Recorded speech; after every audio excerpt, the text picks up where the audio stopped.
Сәлем баршаңызға. Бүгін сіздермен кез келген көк шөптерімізді холодильникте ұзақ мерзімде дұрыс сақтау жолын көрсететін боламын. Ең алдымен осылай көк шөптеріміздің астын тазалап, дайындап аламыз. Одан кейін осындай үлкен ыдысымызға міндетті түрде салқын су құйып, одан кейін тағы да 2 кесе алып, қосымша 1 кесемізге 1 ас қасық 70% уксусымызды құйып, келесі кезектегі кесеміздегі суымыздан 23 ас қасық санап отырып су құятын боламыз. 23 ас қасық суымызды араластырып болғаннан кейін үлкен ыдыстағы суымызға араластырып 15 минутқа қалдырып қоятын боламыз көк шөптерімізді.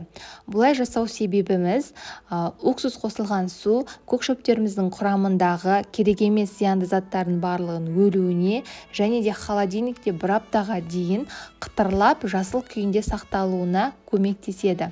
Дәл осылай менің әдіс-тәсіліммен жасап көрсеңіздер, достар, уақыттарыңыз үнемді және де пайдалы болады. 15 минут өткеннен кейін салқын ағын суда видеода көрсетілгендей бірнеше қайтара жуып, жақсылап сілкіп алыңыздар.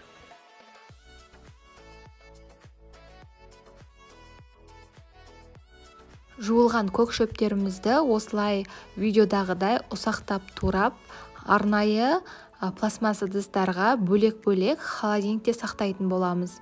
1 аптаға дейін дәл осындай қалпынан бұзылмай сақталынатын болады.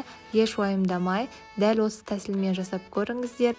Сіздермен бірге болған Айпана. Менің видеоларым ұнаса, каналыма тіркеліп, қоңыраушаны басып, видеоларыма пікір, лайк басуды ұмытпаңыздар.